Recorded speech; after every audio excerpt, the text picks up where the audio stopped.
Is free will compatible with determinism? Let's consider. Hello, philosophers. I'm Chico. Welcome to the Philosopher Show, where we consider the greatest questions of human history. So today we're going to talk about classical compatibilism, especially as espoused by guys like Thomas Hobbes and David Hume. Compatibilism is the idea that free will and determinism are compatible. So what is determinism? Determinism is the idea that events are determined to happen before they happen in the way that they happen, right? They have to happen the way that they are going to happen.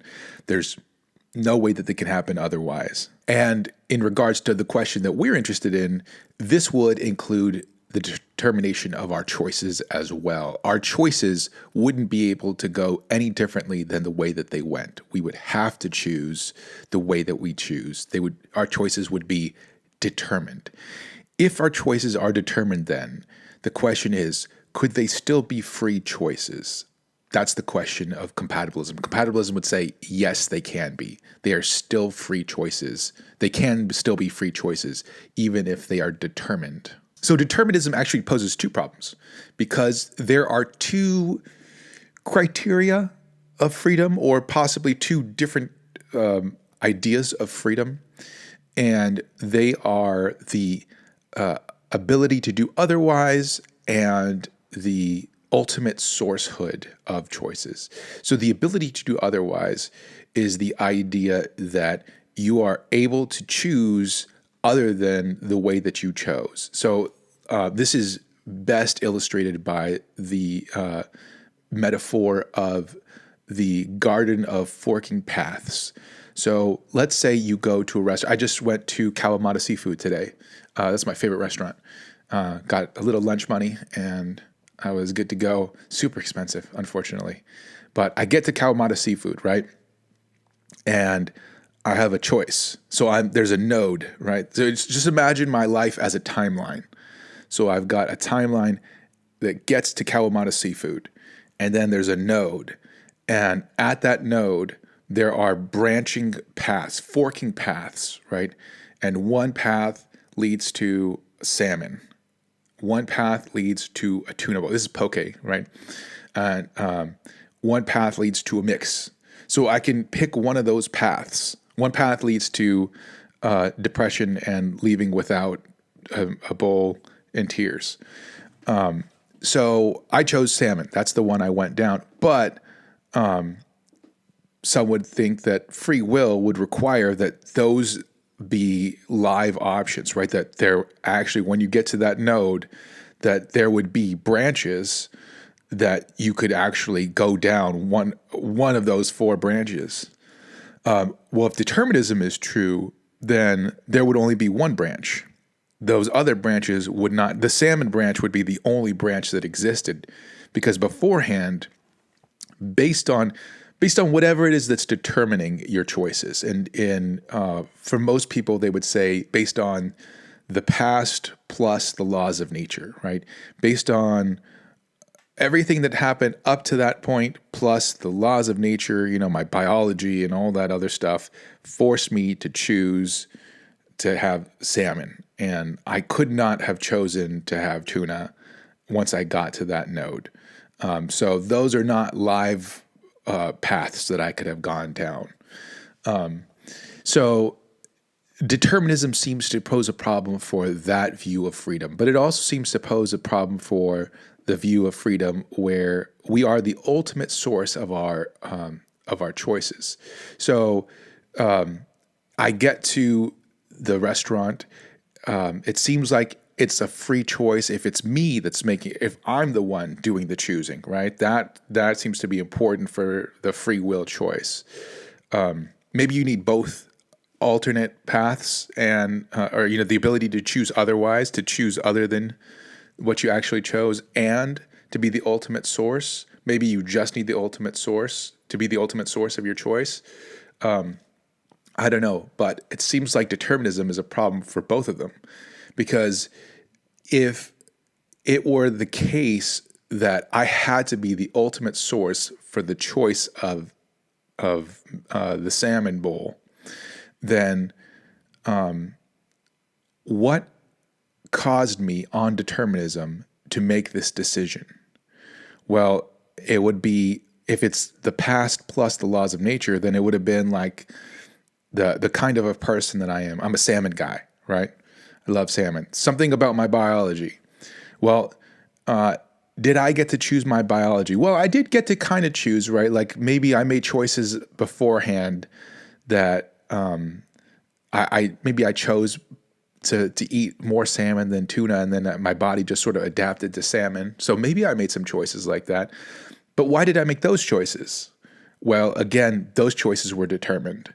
So what determined those choices? Well, they were determined by the past. So there was something, I don't know, maybe that I was just offered salmon more often than tuna. And what determined those choices? Well, we're eventually going to go, keep asking these questions, and we're going to get to a point either before I was born or before I had the ability to make choices. And we're going to say that an event that is that early determined which choices I was going to make. And if that's the case, then it doesn't seem that I'm ultimately in charge of making the decision to choose the salmon bowl, because it was determined way, way, way back there before I got a say in what's going on. So it seems like determinism would have a problem with the ultimate sourcehood criterion as well. So depending on which one you select, it still seems like compatibilism has some work to do, right? In order to convince us that if determinism is true, it still has to convince us that there could still be free will. So then how are they going to spell out their view of freedom in order to, maintain this? Well, the first thing to note is that they make a distinction between freedom of action and freedom of will, and they sort of eschew the idea of freedom of will. Freedom of action, they say, is your freedom to do what you want to do without being hindered. So this is classical compatibilists, by the way. Remember that we're talking the modern-day compatibilists. We'll talk about their view of freedom. But for classical compatibilists, they would argue that you are free if you are able to do what you wanted to do and nothing got in your way, right? If, let's say, I was going to Kalamata, I was going to go choose the salmon bowl, and I got arrested along the way, now I'm no longer free, right? Because something is hindering me from achieving my goal. But I go to Kalamata, I order the salmon. Did you get what you wanted? So you're free. You did exactly what you desired to do. That's the freedom of action. So that's the freedom. And they say that's really the only freedom you would want, right? Like, what other kind of freedom is there? Freedom of will?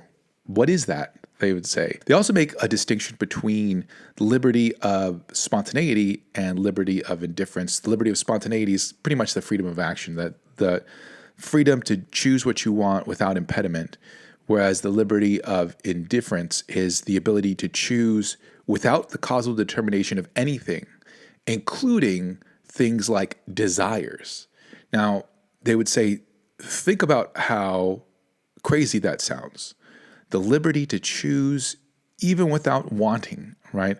So let's say I don't want tuna. Could I choose tuna? You might think, yeah, I could still choose tuna, right? There's something in you that are like, yeah, so even if I could still choose it, even if I didn't want, even if I didn't feel like tuna, I could choose it. But they might say, yeah, the only reason you're saying that, though, is because you want to be able to choose it, right? Like, there's something in you that says, I want the freedom to choose that other thing. So there's something that in you that wants it still. Like, so my point, the compatibilist would say, is not, could you choose something even if you didn't want to eat it? I mean, like, if there is no desire whatsoever for that thingy. So, like, if we weren't even talking about choosing salmon versus tuna and could you actually choose it or not, then, like, let's just say you're at the restaurant and you don't feel a desire to eat tuna. Could you have chosen tuna? the classical compatibilists would be like, no, like there's just no reason for you to have chosen tuna. So you can't. There's nothing that allows you to choose tuna in your body. Like there's no mechanism that brings you to choose that tuna.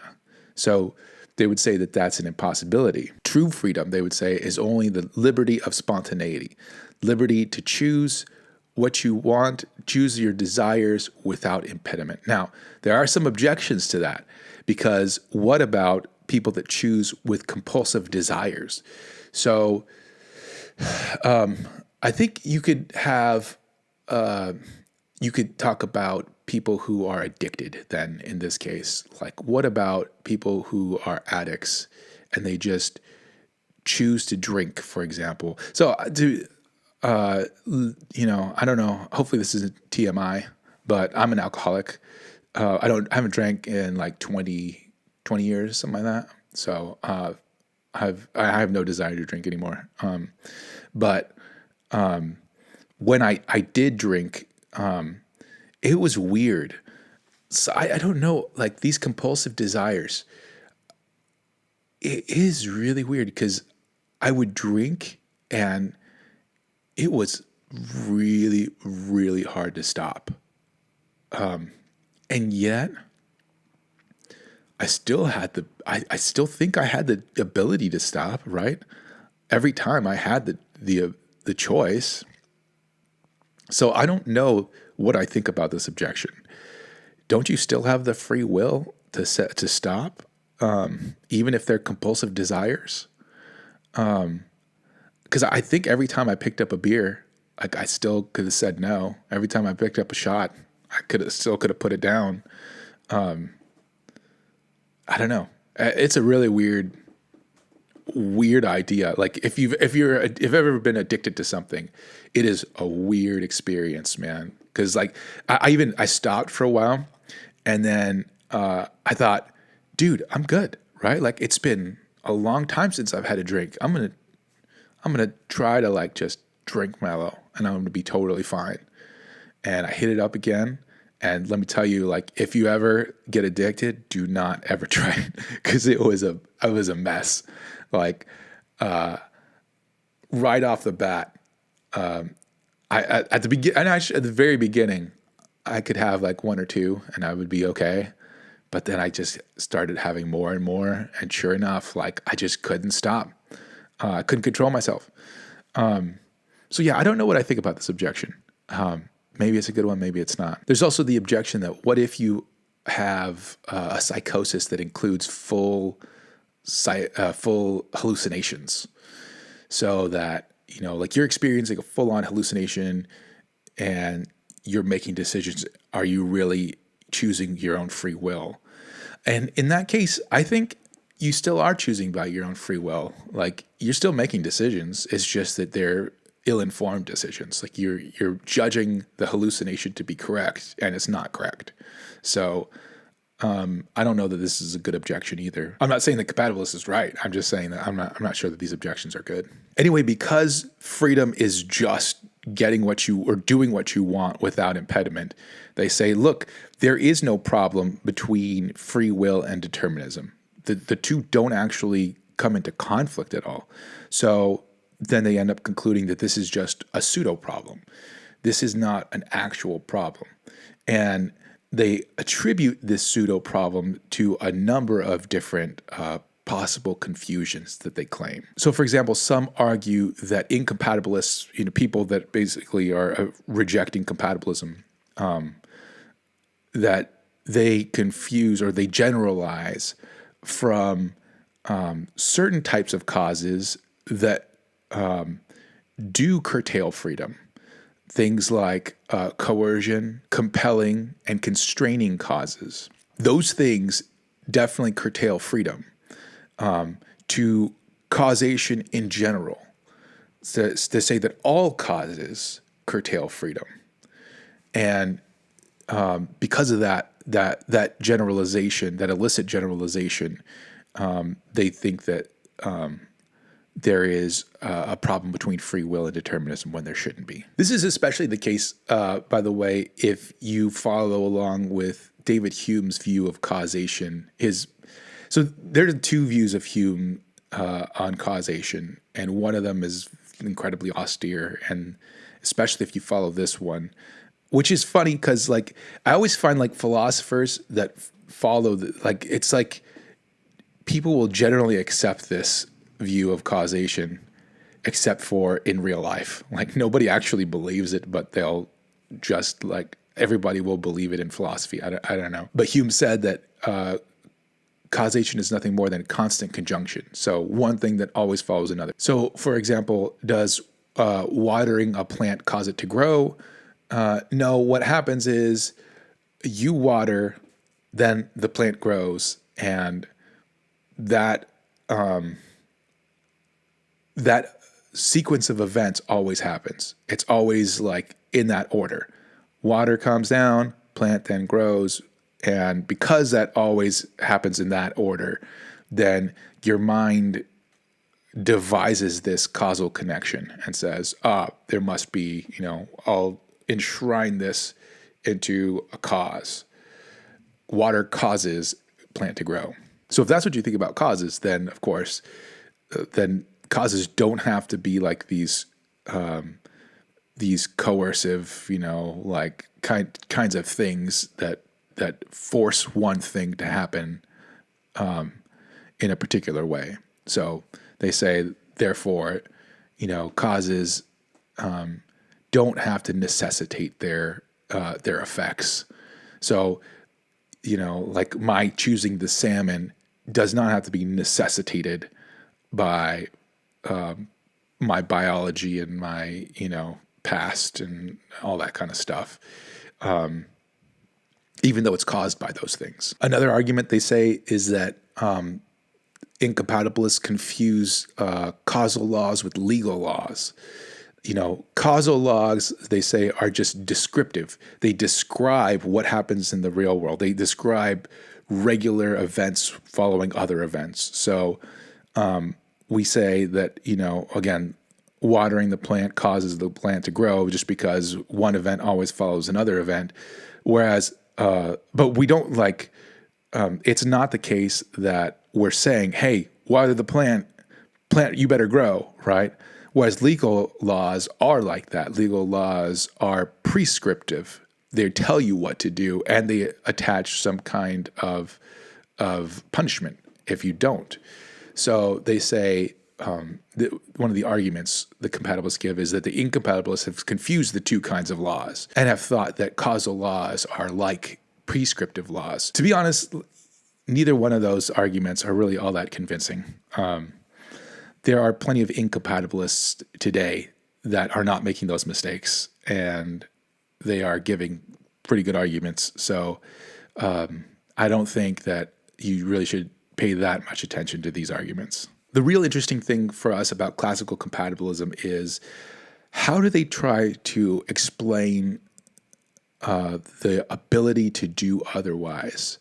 It sure seems like it sure seems like when I got to Kalamata, I had the ability to choose tuna. I had salmon, sure, but there was part of me that could have chosen tuna. It sure seemed like it at the time, I mean, I rarely get to go there, so when I go there, I'm choosing salmon almost every time. But it doesn't seem like impossible that I chose tuna, right? I could have chose tuna. So how do they explain that? And here's what they say. Compatibilists give what's called a conditional analysis of the idea of could have done otherwise. So they will say, sure, you could have chosen tuna if you had wanted it. So that is a conditional analysis of it. If you had desired tuna, then you could have chosen tuna.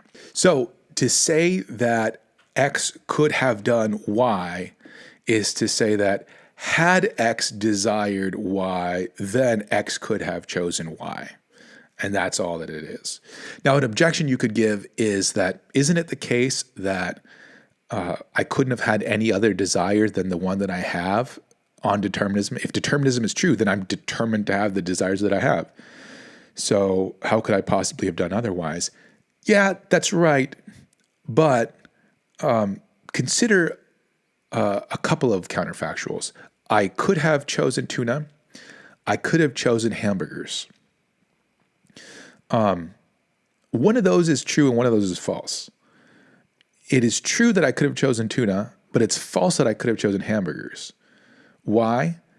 It's true that I could have chosen tuna because of I could have if I desired to.